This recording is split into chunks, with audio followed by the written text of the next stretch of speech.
ம். கர்த்தருக்கு ஸ்தோத்திரம். இந்த நாளின் சிந்தனைக்காக வேதத்திலிருந்து ஒரு வசனத்தை வாசிக்கலாம்.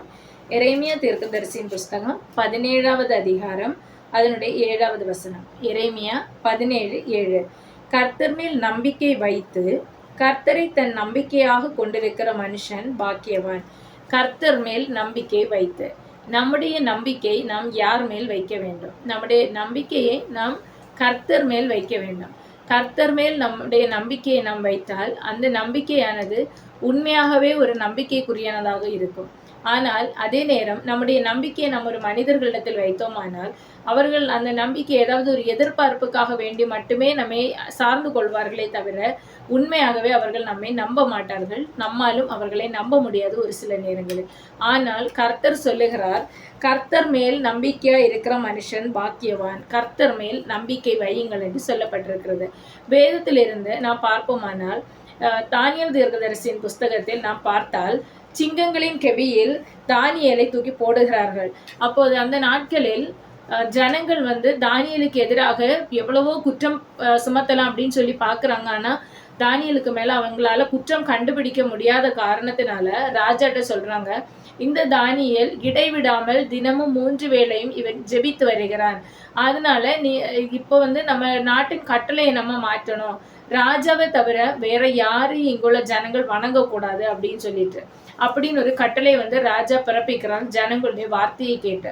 ஆனா இந்த தானியேல் அந்த மனுஷர் மேல் நம்பிக்கை வைக்காமல், அந்த மனுஷனுடைய கட்டளை மேல் நம்பிக்கை வைக்காமல், அந்த ராஜாவுடைய கட்டளையின் மேல் நம்பிக்கை வைக்காமல் கர்த்தரை மட்டும் பற்றி கொண்டு அந்த பத்திரத்துக்கு கையெழுத்து போடப்பட்ட பின்பும் அவன் முன்னமாக எப்படி ஜெபித்து வந்தானோ அதன்படியே அவன் ஜெபித்து வந்ததாக நாம் பார்க்கிறோம்.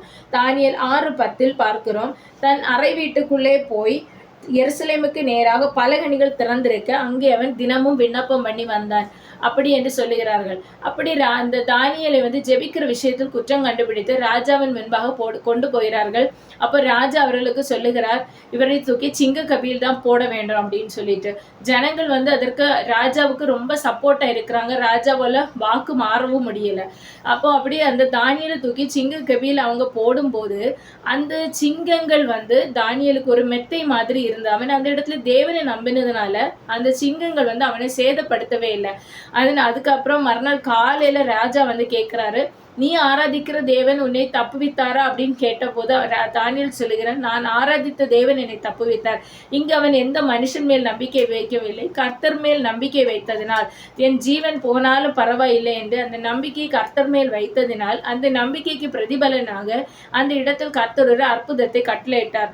அங்கு அந்த சிங்கங்களின் வாயை கர்த்தர் அடைத்து போட்டதாக பார்க்கிறோம். நம்முடைய வாழ்க்கையிலும் எப்பேற்பட்ட பிரச்சனைகள் வந்தாலும் எந்த ஒரு சூழ்நிலையிலும் நான் மனிதனை நம்பக்கூடாது. நாசிலே சுவாசமுள்ள மனுஷனை நம்பாதிருங்கள் என்று சொல்லப்பட்டிருக்கிறது. எந்த ஒரு சூழ்நிலையிலும் மனிதன் வாக்கு மாறி போகலாம். இன்று சொன்ன வார்த்தை நாளை நான் சொல்லவில்லை என்று சொல்லி மாறி போகலாம். எனவே நம்முடைய வாழ்க்கையில் நம்முடைய நம்பிக்கையை கர்த்தர் ஒருவர் மேல் மட்டும் வைத்து நாம் முன்னேறி சென்றால் எல்லா நிலைகளிலும் நம்மால் நன்மைகளை கண்டடைய முடியும். இந்த வார்த்தைகளின் மூலம் கர்த்தர் நம்மை ஆசீர்வதிப்பாராக. ஆமென்.